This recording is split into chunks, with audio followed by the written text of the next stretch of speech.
Okay, so a couple of days ago, I saw this post on Twitter by Gio that asks which of the four emperors would be considered an industry plant in the One Piece series, and I think this is certainly an intriguing question. In the context of the music and entertainment industry, the term industry plant is generally used to describe artists who achieve worldwide success not because of their organic growth and hard work, but rather because of the connections that they have in the industry to influential people and record labels. Now, if we take that kind of concept into the One Piece world, the definition of the term industry plants would probably be the characters whose ascent to power and influence is to some extent facilitated, amplified, or even orchestrated by established people and authorities.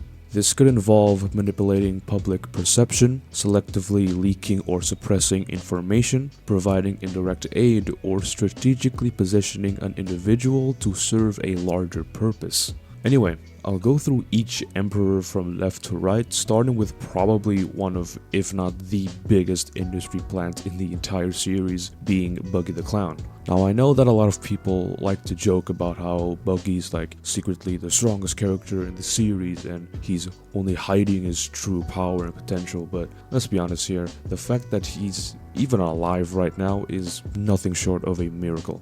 Even when we look beyond his absolutely ridiculous plot armor, Buggy also has a lot of connections to massive figures in the pirate world, namely the late Pirate King Goldie Roger and his friend Shanks.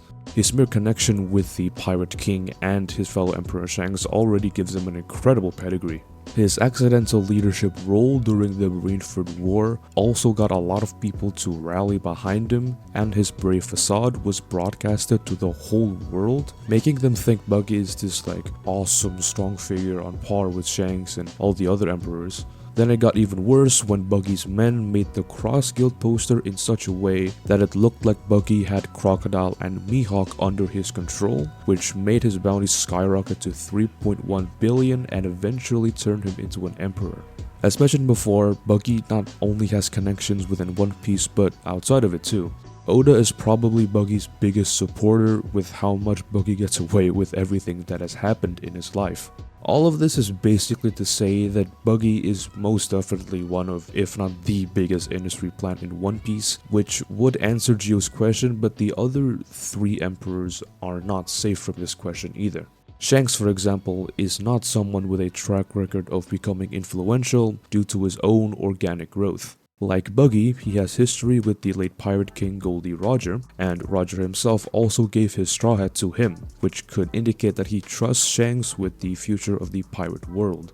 And to add on to this, recently in the manga, it has been revealed that Shanks is blood related to the Figureland family of celestial dragons, which does seem a bit suspicious. We don't really know much about Shanks' backstory, but the simple fact that he is associated with the world government in some sort of way already points towards some strings being pulled in the background. Shanks also only ever appears at very important points in the story such as the Marineford War and Wano arcs, but rarely directly intervenes in a way that destabilizes the world. Instead, Shanks acts to stop conflict or maintain a balance. His actions often align with preventing greater chaos within the world, which could potentially serve the world government's desire for a controlled world. Now, of course, this is all just headcanon for now, as Shanks could simply have just achieved his level of infamy completely by his own, but we never know what could happen in the story with Shanks' backstory.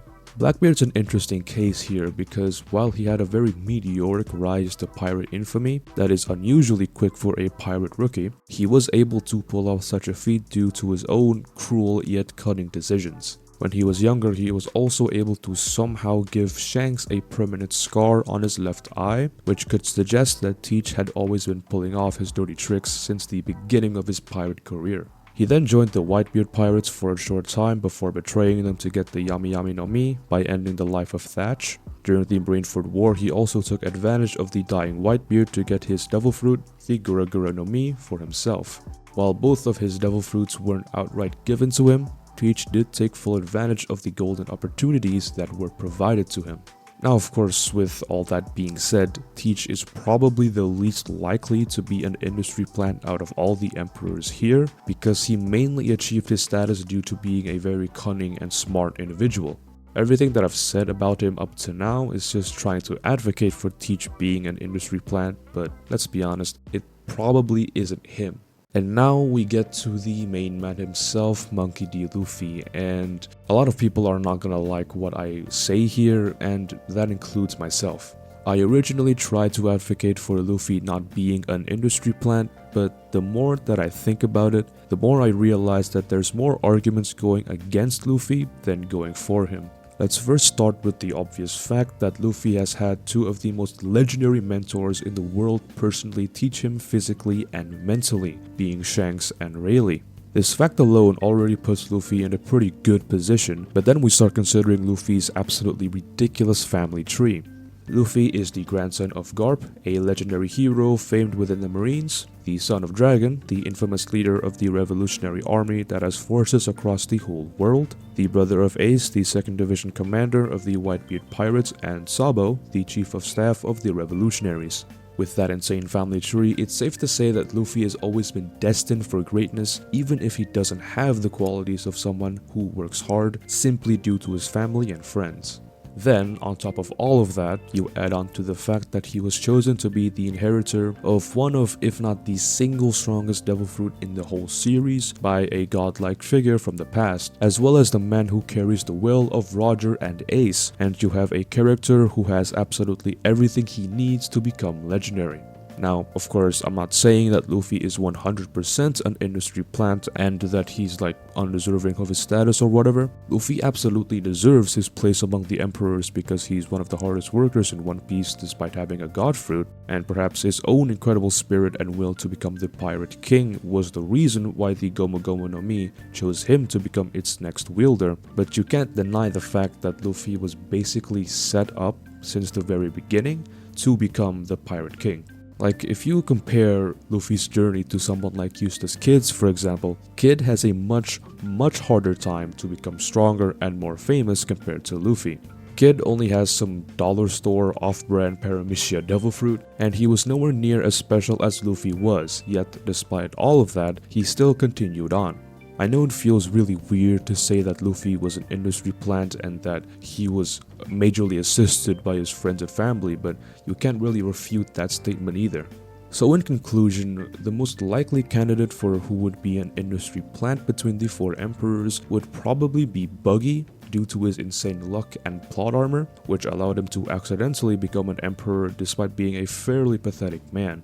Though, with that being said, Luffy, strangely enough, is also a contender because of the people he was connected with throughout his life, being very legendary figures like Shanks, Rayleigh, and his own grandfather Garp. Anyway, if you enjoyed this video, make sure to click the subscribe and like button, it'll be greatly appreciated, and comment down below what you think. Who else in the One Piece world could be considered industry plants? Let me know in the comments. Anyway, I'll see you in the next video.